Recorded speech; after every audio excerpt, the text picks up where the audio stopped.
پاکستان اور بھارت کے درمیان بات چیت کا امکان پیدا ہوا ہے. یہ بات چیت کن نکات پر ہوگی, کیا شرائط ہوں گی, کس ماحول میں ہوگی, کس طرح سے ہوگی, اس کا بیک گراؤنڈ کیا ہے اور پھر اس کے لیے ماحول کس طرح سے سازگار ہوا ہے, ان تمام چیزوں پر اب ہم گفتگو کریں گے.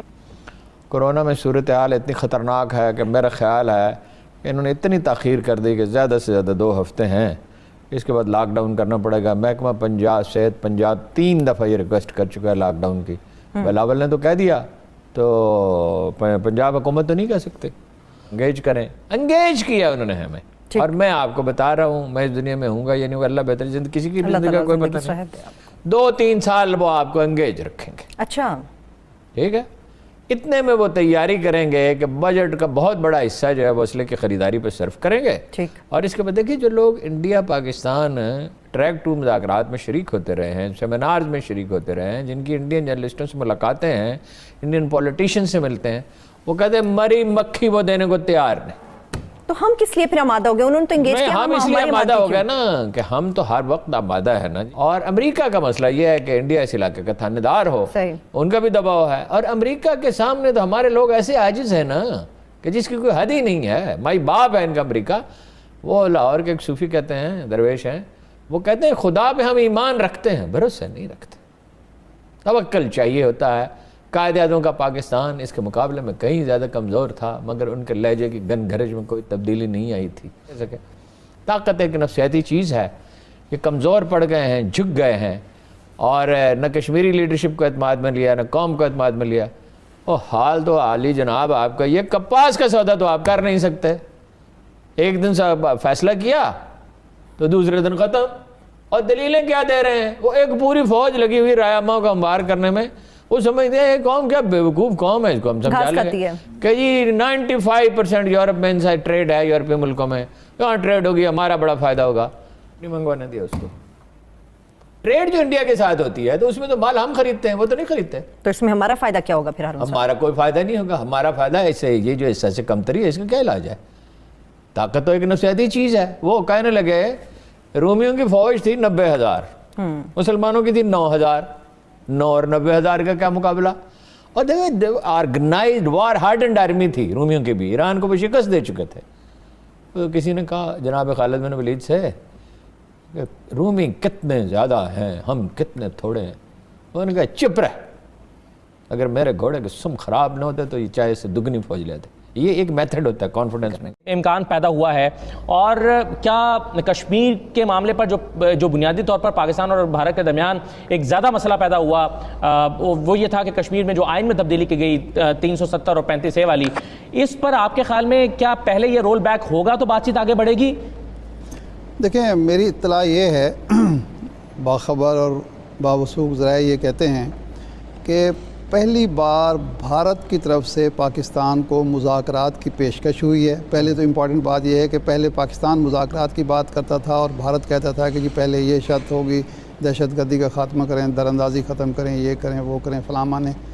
پہلی دفعہ مذاکرات کی, غیر مشروط مذاکرات کی پیشکش بھارت کی طرف سے آئی ہے, نمبر 1.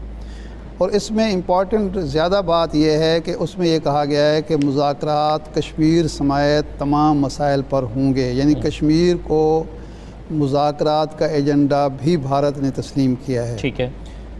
اب جو اتنا دباؤ نہیں آیا کہ وہ پیچھے ہٹنے پر مجبور ہو جائے, پسپائی اختیار کر لے. یہ اس کا پہلو ایک ہے. پہلو یہ ہے کہ ایک تو ہے 370 کی جو شک تھی اس کا خاتمہ, آرٹیکل جو تھا. اچھا 370 کو ہم پہلے بھی تسلیم نہیں کرتے تھے. ہم تو اسپیشل سٹیٹس کو تسلیم نہیں کرتے تھے. وہ ایک طرح کا پردہ ہی تھا تو قبضہ. تو پاکستان کی شرائط کیا ہوں گی بات چیت کے عمل میں جانے کے لیے یا ہونی چاہیے؟ دیکھیے پہلی بات یہ کہ جب سے یہ سارا سلسلہ شروع ہوا ہے تو پاکستان کی طرف سے یعنی کہ ہمیں اندیشے زیادہ ہیں اور وسوسے زیادہ ہیں, کیونکہ ہو یہ رہا ہے کہ بھارت نے جو بھی اپنے مقاصد حاصل کرنے تھے کر لیے, وہ اب 10 قدم آ گیا ہے. اگر وہ آ کے مذاکرات بھی کرتا ہے کہ جب شملہ ایگریمنٹ کو اس نے اٹھا کر باہر پھینک دیا, UN ریزولوشنز کو اس نے اپنے پیروں تلے کچل دیا, اور پاکستان اگر پاکستان خدا نہ خواستہ بغیر شرائط کے جو ہے بھارت کے ساتھ کسی بھی قسم کے ڈائلاگ میں جاتا ہے تو میں سمجھتا ہوں کہ وہ بٹریل ہوگا کشمیر کوز کے ساتھ. اور کیا ہماری آج کی جو کہتے ہیں نا کہ عمران خان صاحب اور ہماری جو فوجی قیادت ہے کیا وہ یہ وبال جو ہے اور اتنا بڑا الزام اپنے سر لے کر جینا چاہتے ہیں؟ کیونکہ جب بھی مستقبل میں بات ہوگی نا، کوئی عمران خان کی بات یاد نہیں کرے گا کہ جی مہنگائی بہت زیادہ تھی اور کرنٹ اکاؤنٹ ڈیفیسٹ کو کم کر دیا. لوگ یہ کہیں گے کہ جی کشمیر جو ہے جب بھارت نے نیکسٹ دوبارہ کیا، اس کو اپنی یونین ٹیریٹری کا حصہ بنایا، وہاں پہ جب ڈیموگرافک چینجز وہ لے کر آ رہا تھا تو یہ حکومت اور آج کے جو صاحب اقتدار اور با اختیار لوگ ہیں وہ خاموش بیٹھے رہے، اور انہوں نے کہا کہ جی انہوں نے اگر آپ کے آگے مذاکرات کی تشریح پھینکی تو آپ نے ایک دم اس کو جھپٹ کے پکڑنے کی بات ہوئی اور آپ اس کے لیے ذہن سازی کر رہے ہیں. تو یہ چیزیں جو ہیں میرے خیال میں پاکستان کے ساتھ بھی ایک بہت بڑا بٹریل ہوگا اور کشمیر کوز کے ساتھ بھی. کہ کیا 35 کے اقدام کو رول بیک کرنے کے لیے بھارت تیار ہو جائے گا؟ اور دوسرا یہ کہ اگر بھارت تیار نہیں ہوتا تو کیا پاکستان پھر اس کی موجودگی میں مذاکرات کے لیے تیار ہو جائے گا؟ دیکھیں یہ سارا کچھ جو کچھ ہو رہا ہے وہ بنیادی طور پر کویت کے بعد بھارت کو ایک ریلیکس پوزیشن میں لانے کے لیے ہو رہا ہے، اور اس پہ انٹرنیشنل دباؤ بھی کوئی انسانی حقوق اور اس طرح کی صورتحال میں نہیں ہے، بلکہ چائنا کے خلاف ایک لابی سے پاکستان کو علیحدہ کرنا اور ہندوستان کو ایک خاموش اور ایک پرسکون ماحول مہیا کرنا ہے، اور کچھ نہیں ہے. لیکن بھارت کی جو انٹرنل پالیٹکس اتنی پولرائز ہو چکی ہوئی ہے کہ کوئی بھی لیڈر جو ہے وہ رسک نہیں لے سکتا اس معاملے کو ریورٹ بیک کرنے کا، انلیس کہ بہت بڑی تبدیلی، بہت بڑی صورتحال سیاسی طور پہ چینج ہو جائے اور کچھ ایسی صورتحال ہو. یہ ایک کوشش کی جا رہی ہے، اس کوشش کے اندر بہت سارے گروپس ہیں وہ شریک ہوئے ہیں. ظاہر بات ہے اگر یو اے نے کیا ہے تو یو اے نے اپنے طور پہ تو نہیں کیا نا، یو اے کو پیچھے سے پشت پہ تھپکی ملی تھی کہ تم یہ کام کرنا شروع کرو کہ تمہارے پاس ہے. میں نہیں سمجھتا ہوں کہ کسی طور پر بھی یہ دونوں ملک کیپیبل انف ہے کہ اپنے مسائل جو ہیں اکٹھے بیٹھ کے اس طرح کی پولرائزڈ پاپولیشن، اس طرح کی پولرائزڈ قسم کی حالات دونوں ملکوں کے اندر، اس طرح کی سیاست کے اندر کر سکتے ہیں. کوئی تیسری طاقت، چوتھی طاقت، پانچویں طاقت جب کہیں بیچ میں اگر کہیں پڑی خدا کرے تو پھر جا کے ہم دونوں میز پر آ کے نا کبھی بھی کمپرومائز کے لیول پہ نہیں آ سکیں گے. صحیح ہے، بالکل صحیح ہے. اور سوال چغتائی صاحب آپ سے بھی یہی ہے کہ کیا بھارت واپس مڑ جائے گا یا پاکستان اس کو قبول کر کے مذاکرات میں بیٹھ جائے گا؟ دیکھیں بھارت خود کی واپسی کا کوئی پروگرام نہیں ہے، کوئی یو ٹرن نہیں ہے. وہاں سے جو دوستوں سے بات ہوتی ہے وہ یہی بتاتے ہیں، اور میں بس احترام عرض کروں گا کہ جو بھارت سے جو خبر آئی ہے ارشاد صاحب کے پاس بہت پرانی خبر ہے. وہ ثالثی پہ پہلے بھی تیار نہیں تھا، وہ تھرڈ کنٹری کا انٹرونشن پہلے بھی نہیں چاہتا تھا، کشمیر پہ بات کرنے کو تیار تھا.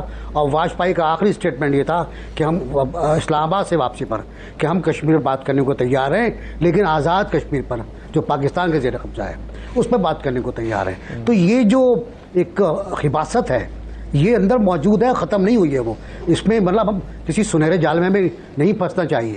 اگر ہم مذاکرات کریں گے 37A اور 35 45 جو بھی ہے، اول تو اسے ختم کرنے کے لیے ان کو آئین میں ترمیم دوبارہ کرنا پڑے گی.